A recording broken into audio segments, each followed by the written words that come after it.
ముందుగా మీ మీడియా ద్వారా భారత ప్రధాని నరేంద్ర మోడీ బేషరతుగా దేశ ప్రజలకు క్షమాపణ చెప్పాలి ముందు. అదేవిధంగా పేద ప్రజలకు అనుకూలమైన ప్రభుత్వం కాకుండా మొన్న 5 రాష్ట్రాల ఎన్నికల ఫలితాలు వెలువడిన తక్షణమే గ్యాసు, పెట్రోలు, డీజిల్ ధరలు పెంచడము, పేద ప్రజలు మోసం చేయడము తప్ప ఊర్జువా కంపెనీలైనటువంటి అంబానీ, ఆదానీ వ్యక్తులకు అనుకూలమైనటువంటి నరేంద్ర మోడీ ప్రభుత్వం కానీ వాళ్ళ జోలికి పోకుండా టోటల్గా దేశంలో 2 కుటుంబాలకు, అంబానీ, ఆదానీ కుటుంబాలకు వత్తాసుగా పరిపాలన చేస్తుంది తప్ప పేద ప్రజల పక్షాన కాదు. ఎలక్షన్ల ముందు ఇదే మాట ఎందుకు చెప్పలేదు?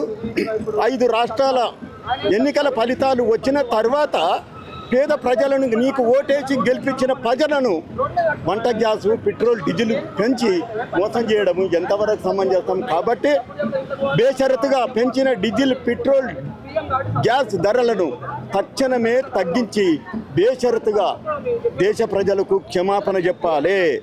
అంతకంటే ముందు నేను పోయిన దేశాల యుద్ధాలను ఆపిన, ప్రపంచ దేశ యుద్ధాలను ఆపిన అన్న పెద్ద మనిషి నీకు చాలా క్లోజ్గా ఉంటాడు కదా అమెరికా అధ్యక్షుడు ట్రంప్.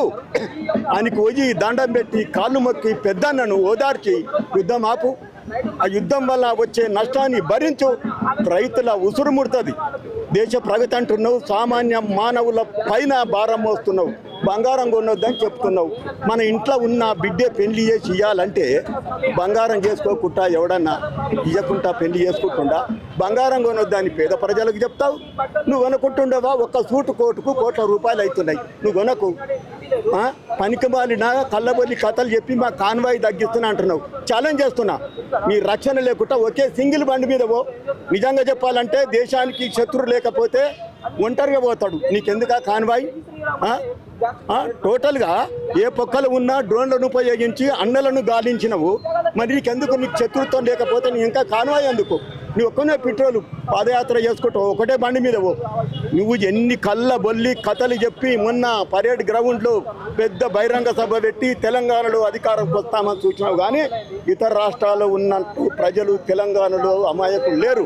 నిజామోని తరిమి కొట్టి తెలంగాణ అంతు చూసినటువంటి నిజామోని పైజామూడిన దాకా తరిమి కొట్టిన తెలంగాణ మట్టి పైన పుట్టిన తెలంగాణ వీరులు ఇక్కడ. కాబట్టి ఒక సాకలి ఐలమ్మ ఉంది, ఒక కొండ్రం భీమున్నాడు. కాబట్టి తెలంగాణ మీదకి, అధికారం మీదకి వద్దామని కళలు కనడం ఉట్టి కళ్ళనే. కాబట్టి ఇప్పటికైనా మీడియా ద్వారా, భారత కమ్యూనిస్ట్ పార్టీ ద్వారా హెచ్చరిస్తున్నాం.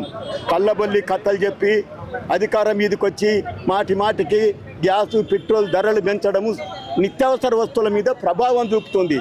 ఆ నిత్యావసర వస్తువుల ప్రభావం చూపడంతో పేద ప్రజల పైన భారం పడుతుంది. కాబట్టి ఒకటి గమనించాలి మీడియా ద్వారా ప్రధానమంత్రికి, ముఖ్యంగా రవాణా ఛార్జీలు పెరిగితే నిత్యావసర వస్తువుల ధరలు పెరుగుతాయి.